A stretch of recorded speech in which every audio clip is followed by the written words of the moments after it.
절에선 손님을 받을 수 없다는 노승, 그 말엔 끔찍한 이유가 숨어 있었습니다. 아주 오래전 일본에 몽창이라는 법사가 있었습니다. 어느 해 몽창 법사는 여행 중 당시 민호국이라 불리던 지방에 이르게 되었습니다. 민호국은 산이 많고 길이 험해 낯선 곳에서 길을 잃고 말았습니다. 어느덧 해는 뉘엿뉘엿 지고 있었고 몽창 법사는 어떻게든 빠져나가려 애썼지만 같은 자리를 맴돌 뿐이었습니다.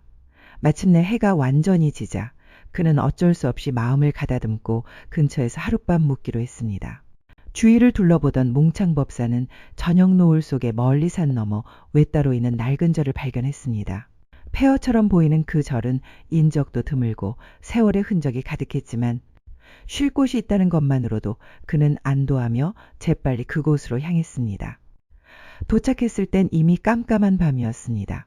절에 들어가 쉬려는 순간 놀랍게도 그 낡은 절 안에는 나이든 스님이 살고 있었습니다. 스님, 제가 이 산중에서 길을 잃었습니다. 날도 어두워 더 이상 가는 건 무리입니다.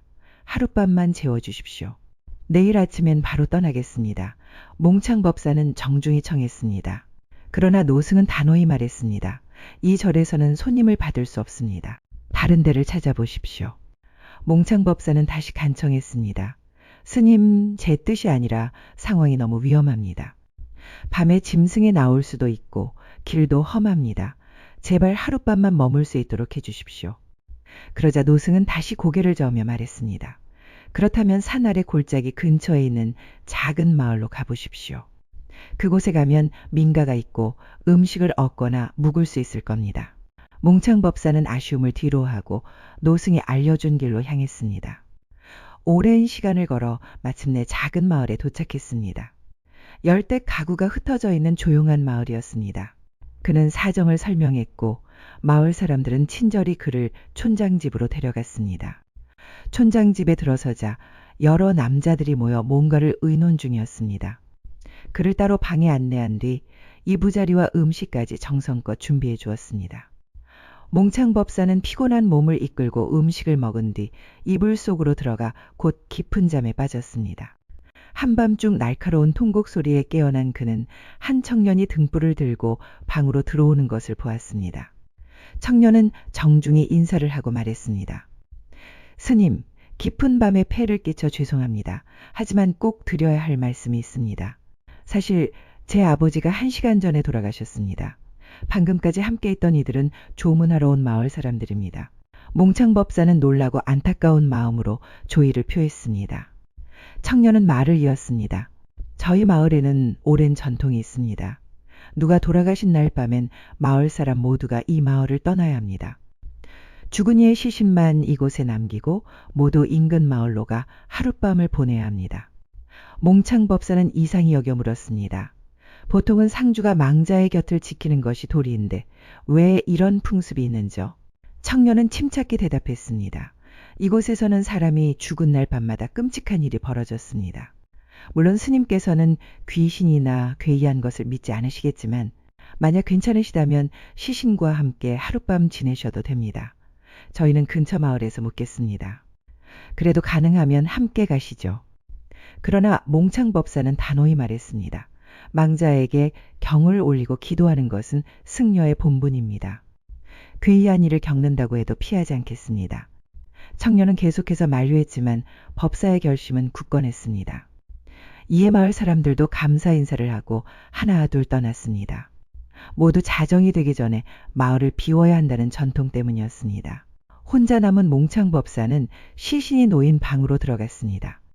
망자의 주검은 천으로 덮여 있었고 주위에는 재물이 놓여 있었습니다. 법사는 시신 곁에 앉아 극락왕생을 비는 인도지게를 읊은 뒤 좌선에 들어갔습니다. 밤은 깊어지고 마을은 음산한 기운으로 가득했습니다. 그러던 중 창문 밖에 거대한 그림자가 스르르 나타나더니 방 안으로 들어왔습니다. 그 순간 몽창 법사는 몸이 마비되어 움직일 수 없었고 말도 나오지 않았습니다. 그 그림자는 시신 앞으로 다가가더니 갑자기 머리를 움켜쥐고 마구 뜯어먹기 시작했습니다. 몽창 법사는 그 광경에 경악을 금치 못했습니다. 괴물은 머리를 먹고 팔다리도 찢어 먹었습니다. 내장, 몸통, 뼈까지 남김없이 삼켜버렸습니다. 그 후 재물까지 죄다 먹어치우더니 몽창법사를 노려보다 창밖으로 사라졌습니다. 괴물이 사라지자 법사는 몸의 감각을 되찾았고 두려움과 혐오감에 휩싸여 밤을 꼬박 새웠습니다. 다음 날 아침 마을 사람들이 돌아왔습니다. 모두 법사의 안위를 걱정하며 달려왔습니다. 그는 조용히 앉은 채로 그들을 맞이했습니다. 그러나 누구도 시신이 사라진 것에 대해 놀라는 기색이 없었습니다. 스님, 이제 왜 우리가 마을을 떠나는지 아시겠죠? 어젯밤도 많이 걱정했는데 무사하셔서 다행입니다. 법사는 자초지종을 말했지만 마을 사람들은 전혀 놀라지 않았습니다. 스님이 본 광경은 우리 마을에 전해져 내려오는 전설과 똑같습니다. 청년은 말했습니다. 그러자 몽창법사는 물었습니다. 이 산에는 분명 고승이 계시지 않습니까? 왜 도움을 요청하지 않으셨습니까? 청년은 이상하다는 듯 되물었습니다. 고승이라뇨? 저희는 이 일대에 절이나 스님이 있다는 말을 들어본 적이 없습니다. 법사는 깜짝 놀랐습니다. 어젯밤 산 위의 절에서 만난 노승이 분명히 있었는데요. 하지만 마을 사람들은 서로 얼굴을 바라볼 뿐 누구도 절이나 스님에 대해 아는 사람이 없었습니다. 법사는 마을을 떠나면서도 의문을 품은 채 다시 절을 찾기로 했습니다. 다행히 절은 다시 찾을 수 있었습니다. 이번에는 노승이 친절하게 맞이했습니다.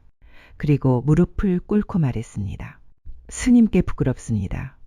사실 어젯밤 스님께서 본 그 시체를 먹는 괴물이 바로 저였습니다.